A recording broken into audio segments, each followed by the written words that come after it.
Buenas noches, mi nombre es Linda Roxana Peña Zanabria. Hoy junto con mi equipo venimos a hablar acerca del trastorno bipolar. Mi equipo está conformado por Laura Viviana Monroy Lizarazo, Luisa Fernanda Ruiz Carranza, Diana Carolina Cadena Avendaño y mi persona, Linda Roxana Peña Zanabria. Buen día, docentes y compañeros. El día de hoy les voy a hablar sobre los diferentes trastornos que hay en los grupos según el Manual Diagnóstico y Estadístico de los Trastornos Mentales.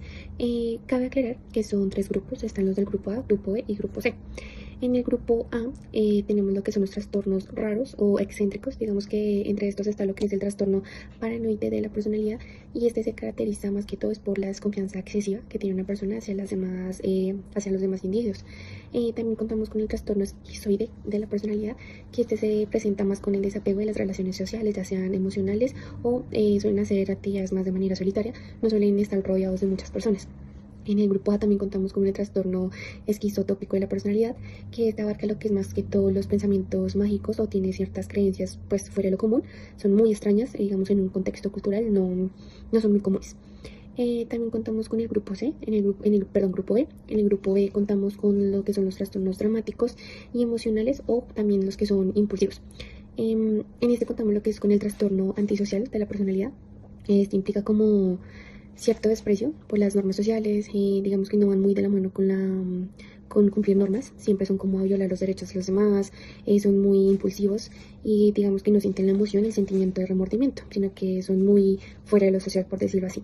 También es el trastorno límite de la personalidad, que pues este normalmente se caracteriza por la inestabilidad emocional que puede tener un individuo. Digamos que tiene mucho miedo a lo que es al abandono, normalmente tiene relaciones interpersonales muy intensas o son muy impulsivos. También contamos con el trastorno histriónico de la personalidad, que este se representa más como una necesidad excesiva de atención. Quiere a cada momento como llamar la atención de las demás personas que lo pueden rodear, tanto de su pareja como en contexto familiar o social.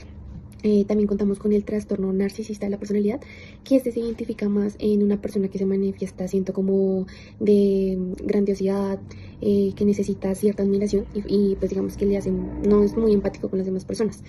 En el grupo C, acá se incluyen más que todo como los trastornos de la personalidad evitativa, que en este se puede identificar lo que es la los sentimientos de inferioridad o la evitación de relaciones por medio del rechazo. Entonces no es muy común en ellos como contemplar una relación a largo tiempo, porque siempre están como yo soy más inferior o son como a creerse más que otras personas.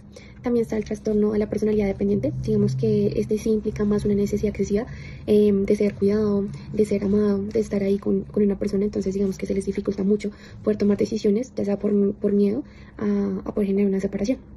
También contamos con el trastorno obsesivo compulsivo de la personalidad. Digamos que este se presenta más con preocupación externa, puesto que está muy relacionado al perfeccionismo y el control que puede contener ante una persona. Son muy psicorrígidos, pues, por decirlo así.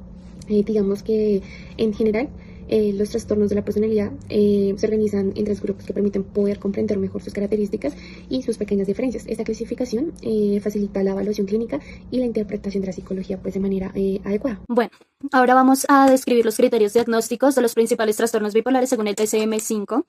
La idea es ver qué pide exactamente el manual para poder hacer cada diagnóstico. En el trastorno bipolar 1, el criterio central es haber presentado al menos un episodio maníaco completo.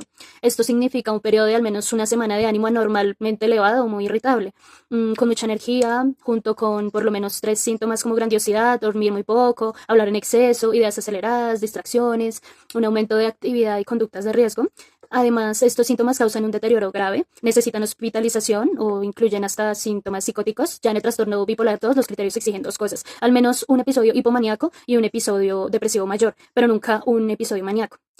La hipomanía dura mínimo 4 días con los mismos síntomas que la manía, pero sin deterioro marcado, sin hospitalización, sin psicosis, y el episodio depresivo mayor incluye al menos 2 semanas de ánimo deprimido o pérdida de interés, con varios síntomas como cambios en el sueño, apetito, energía, concentración, presencia posible de ideas suicidas. Ya en el trastorno ciclotímico, los criterios hablan de un patrón crónico durante al menos 2 años en adultos. La persona tiene muchos periodos con síntomas hipomaníacos y con síntomas depresivos leves, pero nunca llegan a cumplir los criterios de hipomanía o de algún trastorno depresivo mayor. Y estos síntomas están presentes casi todo el tiempo y no hay intervalos de síntomas en cada 2 meses seguidos, causa deterioro bastante significativo. Y finalmente en el DSM-5 también incluye otros trastornos bipolares relacionados, como los inducidos por sustancias o enfermedad médica, en donde los síntomas de hipomanía se explican principalmente por alguna droga o alguna condición específica del paciente, así como categorías de otro especificado o no especificado, y es cuando los síntomas bipolares son clínicamente importantes, pero no cumplen todos los criterios de las categorías anteriores. Y pues en resumen, los criterios diagnósticos se basan en el tipo de episodio, la duración, los síntomas, la intensidad, el grado de deterioro que producen en la vida de la persona. Dentro de los factores diferenciales entre cada uno de los trastornos, estos generalmente se presentan de manera leve o hasta grave. Digamos que en medio de todo esto se pueden presentar episodios maníacos, hipomaníacos y algunos pueden llegar a llevar hasta la hospitalización. La duración de estos también puede llegar a ser muy diferente en cada uno de estos tipos de trastornos. Y por ejemplo, en el trastorno bipolar 1 se pueden presentar episodios maníacos, en ocasiones también se puede presentar depresión, y también la duración de este puede llegar a ser una semana o puede alcanzar hasta la hospitalización, por lo que generalmente en este tipo de trastorno se considera que su impacto es grave y que genera el deterioro social en el individuo. Igualmente en el trastorno bipolar 2, que en este tipo de trastorno no aparecen episodios maníacos, sino que aparecen episodios hipomaníacos que pueden durar hasta 4 días, y la depresión en este caso sí es intensa. Su duración puede llegar a ser de 2 semanas aproximadamente, y el impacto se considera como moderado. En el trastorno ciclotímico, la hipomanía se presenta de forma leve, al igual que la depresión. En este caso, la inestabilidad emocional es crónica, y el estado de ánimo de la persona puede llegar a ser de forma frecuente. Generalmente la duración aproximada en este tipo de trastorno es de 1 a 2 años, todo dependiendo de la edad del individuo. En el trastorno por condición médica, esto es variable también. El individuo puede presentar manía, hipomanía o incluso también depresión. Esto todo influye en las condiciones médicas que pueda presentar esta persona. Generalmente la duración depende de la duración que tenga la enfermedad. Puede que sea leve, puede que sea moderada o puede que sea grave. Dentro del trastorno por sustancias o por sustancia inducida, en este se puede caracterizar por ser una variable. En este puede haber manía, puede haber hipomanía o puede haber depresión. Este se presenta únicamente cuando el individuo ha consumido algún tipo de droga, medicamento o alcohol. Y generalmente también se puede ver o se puede llegar a ser un poco más notorio cuando el individuo está en abstinencia total. De igual forma está el trastorno bipolar especificado y el no especificado.